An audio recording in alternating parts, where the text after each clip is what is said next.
Hey, y'all, this is the Renaissance Daddy, and this is the third part of a three-part uh, childhood psychology and depression during the holiday season. Our little ones need that help, so I broke this out into three parts. This is a third part. Hopefully, you've already listened to part one and part two. It gets good. It's going to get good. There's a lot I want to share with you, a lot of research that I've done to help your little ones that are helping my little ones. So hopefully you stick around. And if you like this content, as always, hit like, comment, and subscribe. Let's get into it. I'll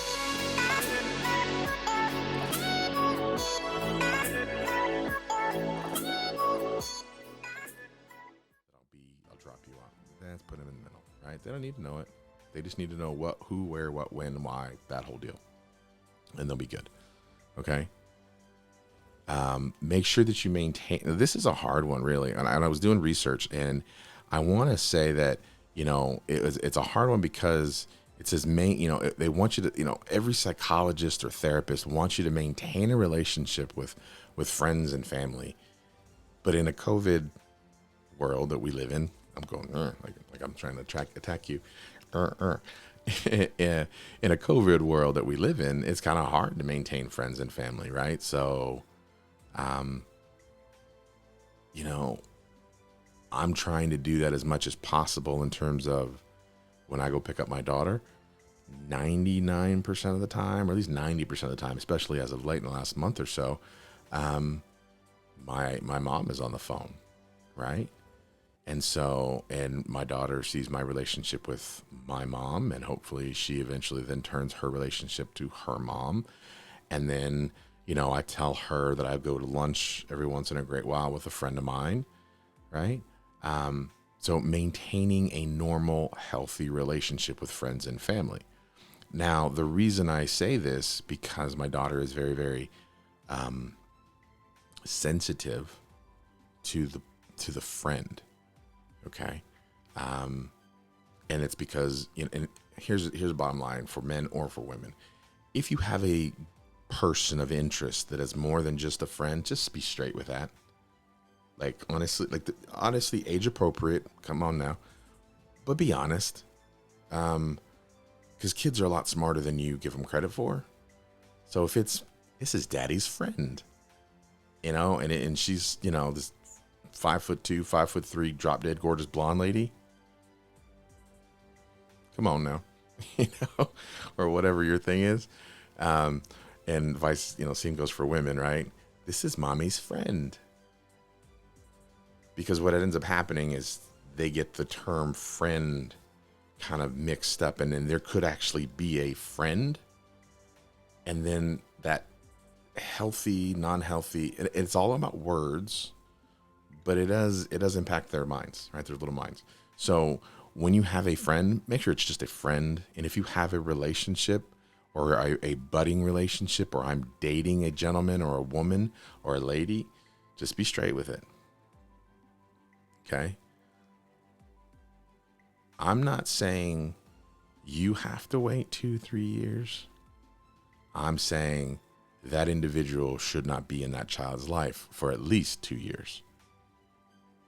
At least let the year go, right? Let the corpse cool. Let your husband or wife's body just sit for a bit, right? And it comes down to not even so much the other individual, your significant ex, and how they feel about it. It's about your children developing new memories, new relationships, and new emotional markers in their life, right? You just blew up the road. Don't go try to drive a tank over it right now, because it just ain't gonna support it. Okay, so maintain healthy relationships, friends and family. And if it's more than just a friend, just be honest about it, because they know, especially if they're 10, 11, 12, 13 and on up. They know. They're not dumb. Okay, because then you're going to come home and you're going to have, this is a friend. And okay, this is a friend. And okay, this is a friend. And they're going to go, oh, so we have a revolving door of friends. And no. That wasn't that kind. I was dating this friend, and I wasn't dating that. It just creates confusion. They're already confused. Be very clear as a bell. Daddy's dating this lady. She's not going to be part of your life. If you're ever interested to see a picture, I will show you. But she is not a part of your life until I'm sure that she's a part of my life. But I am not taking away from my relationship with you. You, my darling, you, my son, are the most important thing.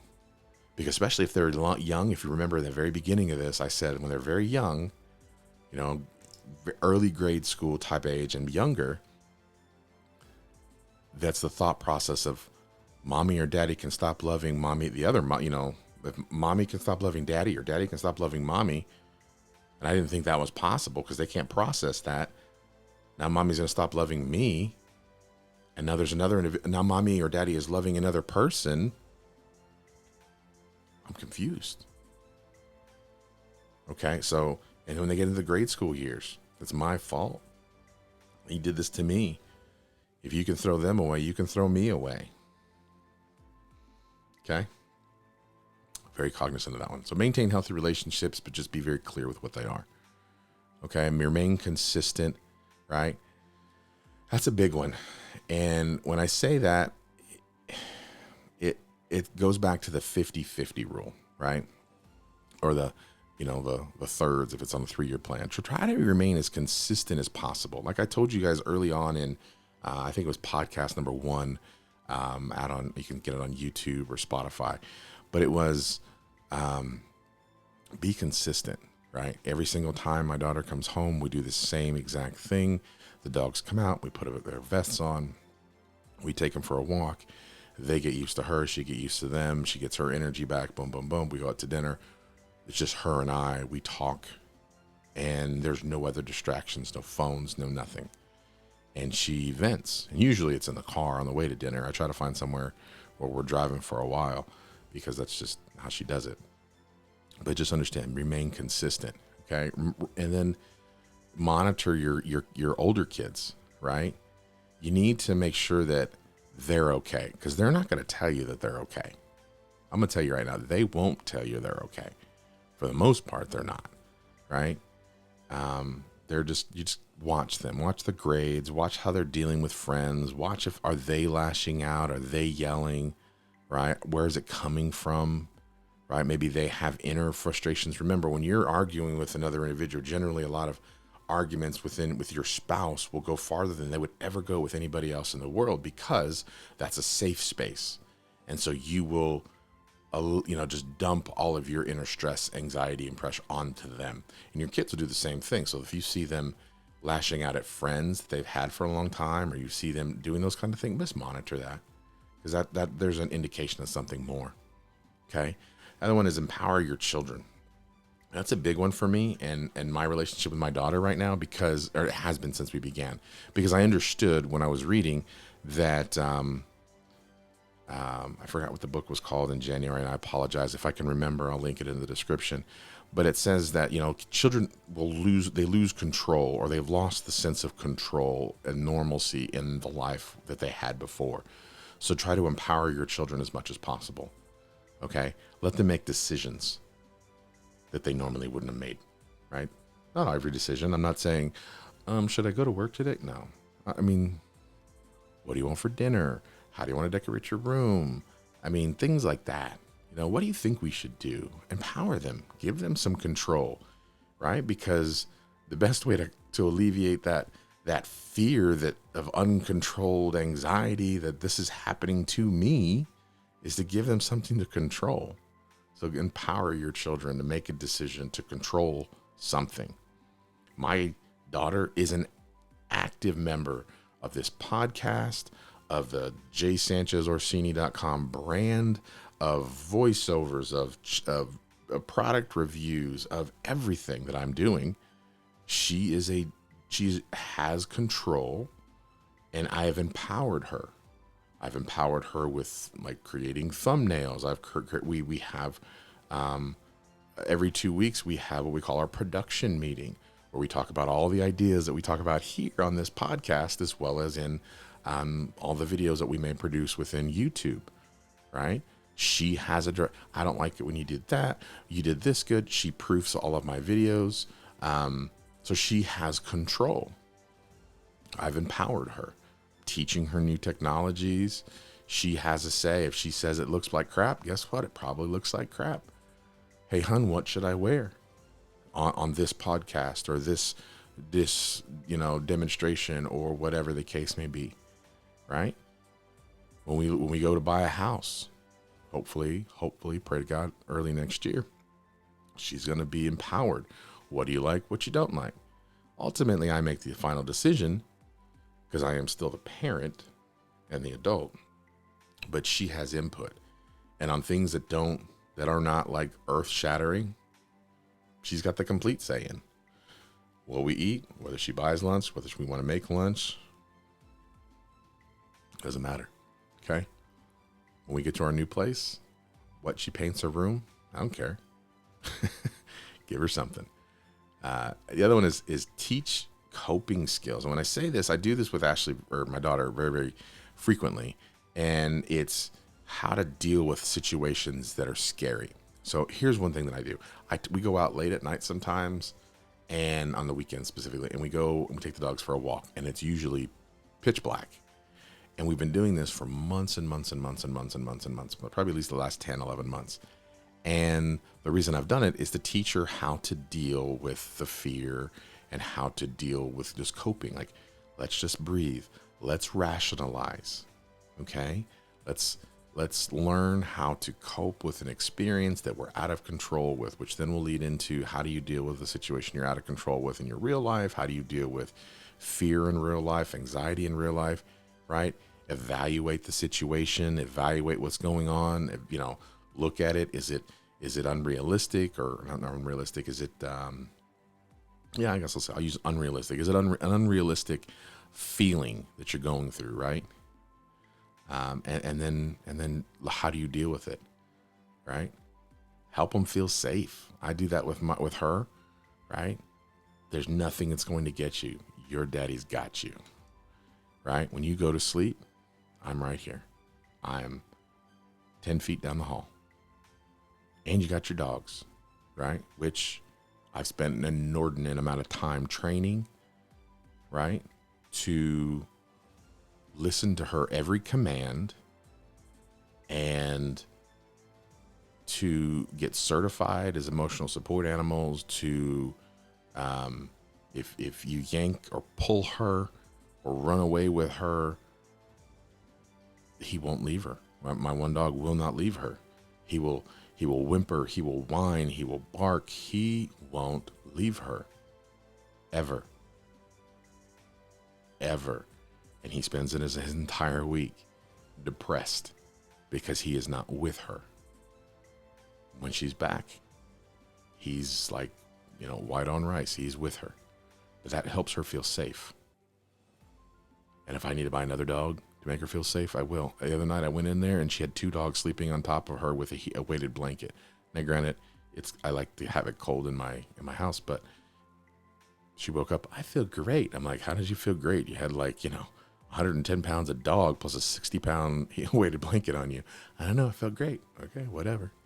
The last thing I'll say, and this is something I've done in my life as a whole, and I've taken it to the next level with this podcast, with being a dad, and that's get education, right? I always learn, never stop learning. Try to learn something new every single day, but get parental education, right? Learn. You don't need the proverbial cookbook, but there are books out there, right? And it's all about this up here, all about the psyche, emotional, things. I talked about emotional boundaries. I've talked about abusive relationships. I've talked about divorce. I've talked about dating. I've talked about getting through the holidays, right? I've talked about last 2 podcasts, which still relate back to her, which was fighting the bulge, right? Getting active again, what you eat and getting the right thing to eat. I haven't been eating the right thing. Obviously, I have, things, my skin breaks out. I haven't been to the gym as much as I wanted to. And I'm telling you right now, I tried to commit to 3 days in the week. I didn't get to 3 days. I got to 2, right? I'm supposed to be amping it up. I'm not. Holding myself accountable. But the idea of it all is to show that I am holding myself accountable, but also to show that I'm trying to be better. I'm trying to be happier. I'm trying to better myself through how to cope with pain. Okay. And educate myself and educate others, educate her. And the last one is get help for yourself and get help for them. They have online things resources that you can go to. Most employers have an EAP program, an employee assistance program for you. Use it, right? Nobody thinks bad of you. It doesn't get held against you. And try to get some help for them. If you can and you can't afford it, I understand, right? Medical is expensive. Psychiatry, it's like, therapy, all of it's expensive. It's not like everybody can do it. But there are books out there, there are online blogs, there's this podcast. Write a comment, ask a question, and I guarantee you, if I don't know the answer, I will go find out, and I will get back to you.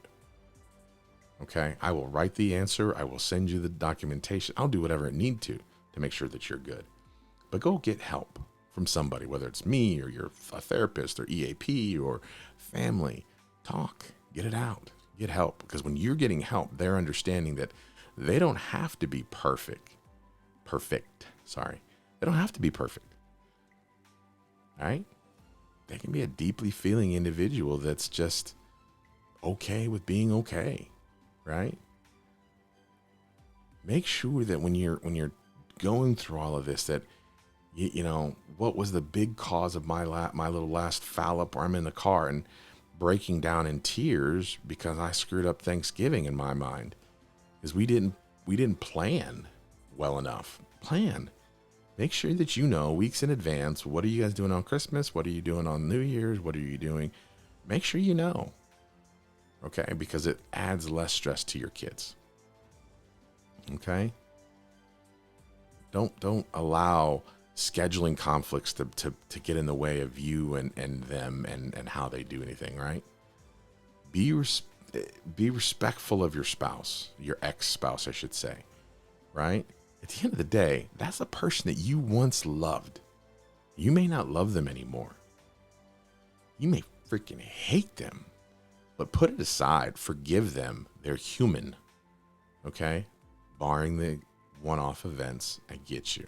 Okay, I'm talking about 90% of the relationships out there where they just fail because you both just can't communicate, or he's kind of a jerk or whatever, or he cheated or she cheated or whatever. Just get over it, okay? Because the kids, they don't need to see it. Okay? Recognize that children have the right to spend the time with both parents. I literally said that to my daughter as she was losing it with my ex. Right? Like, I don't sit here my 7 days when I don't have her going, I hope she's having a really horrible time. I hope she's fighting. And I told my daughter that. Like, no. Like, that's crap if you think that. I guarantee you, my ex wishes that my daughter is happy when she's with me. And I can guarantee that I am hoping that she's happy when she's not here. I don't want her unhappy. I don't want her crying. I don't want her arguing. I want her happy regardless of where she's at. That's a parent. That's adulting.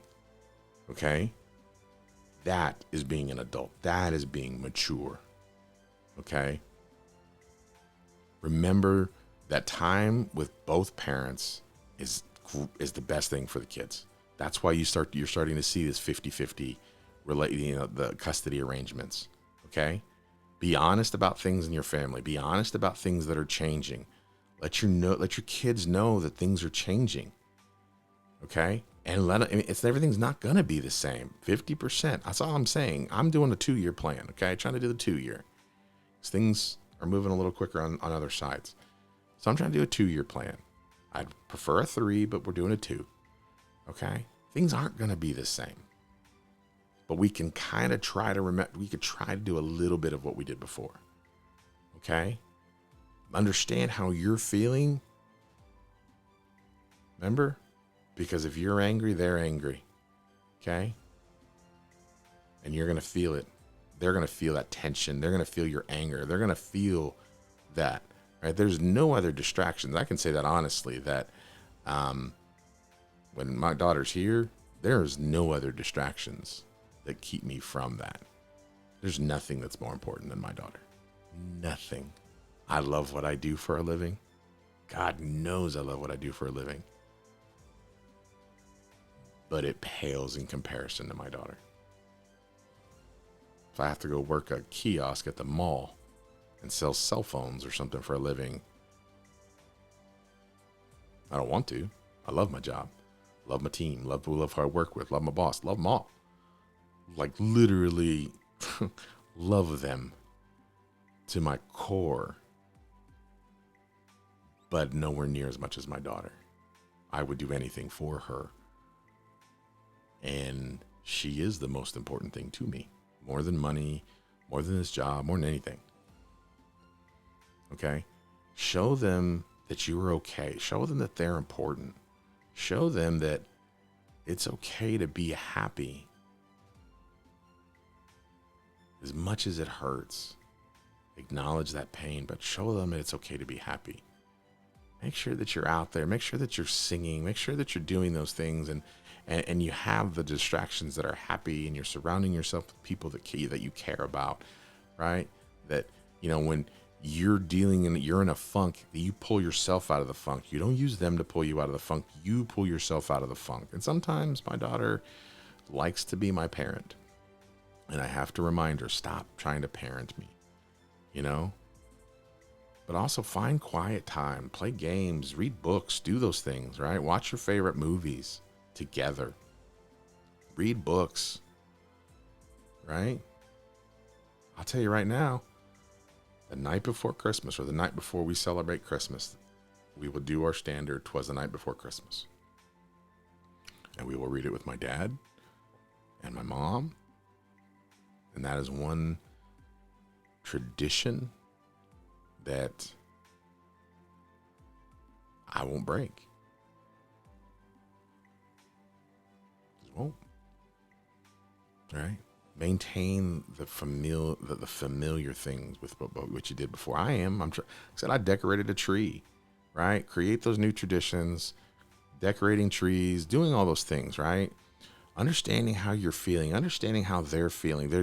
It's a yin and yang. Like as much as you do one thing, you do the other thing, right? Make sure that, that if you're happy, you're happy. You're sad, you're sad. But make sure it's all authentic. That's the big thing. Like even when I said before about, your friends, about defining who they are and what they are, friends are friends and other things are other things.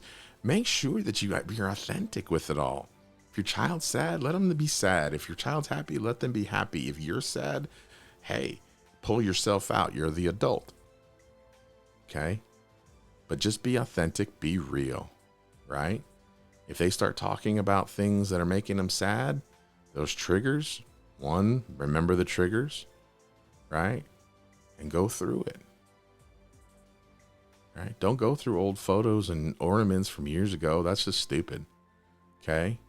Don't go through memory lane right now. 2-3 years from now, maybe you want to. Okay? Now, this is where I'm going to kind of start to close things out. And I understand this has gone on a lot longer. This has been a long podcast, and I apologize for that. And some of you may not listen to all of this. And that's okay. But I'm going to say that we're doing this, my daughter and I. Right? We're going to find charity work during this holiday season. Because as low as we are, as sad as we are, we have a lot to be thankful for. And remember that. Teach them that. Go give to somebody else. Because as bad as you have it, there's so many people in this world who have it worse off. Right? And say this is about loss. Because divorce is very paramount to loss as well. Right? But some kids don't have their other parent. Ever again. Some kids don't even have a home or food.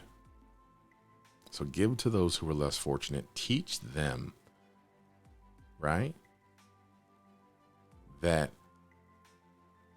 to give to others who are less fortunate, to be thankful, to be blessed for what they have. The stuff that we have, the stuff that we own is nothing. Will Smith said in this motivational video that I watched, and it was so true, and I've just held on to it. You will never see a U-Haul behind a hearse. And teach your children that. This is all stuff. This is stuff. When I'm recording you on stuff, doesn't matter. Money just gets stuff. Provides experiences if you think of it the right way. It's kind of like food. Food can be bad or food can be good. Food can be energy or food can be an emotional crutch, right? Money can be bad, money can be good. It depends on how you look at it. Provides an experience, helps other people, right? But ultimately, create a connection with your children during this holiday season. They're feeling down, they're feeling low. I guarantee it. You may be feeling down, they're feeling low. But also understand, be kind to your kids, be kind to others, and give yourself a break because kids are resilient. If you're listening to this podcast, I can guarantee you, and if you've gotten this far into it, I can guarantee that you want what's best for your children. And because of that, give yourself a break. Give yourself a break. Because it can take up to 3 years before things get back to normal, they say. So just stay consistent. Try not to change too many things. Homes or dating or rituals, right? Just write them out. Keep it consistent. Calm the waters in their mind. Make them feel safe, heard, and empowered. And with that, do better, be better, because you know better. This is the Renaissance Daddy, and this has been episode 10. If you've liked this content, please hit like, comment, and subscribe. And until next time, from the bottom of my heart, thank you for listening. Later.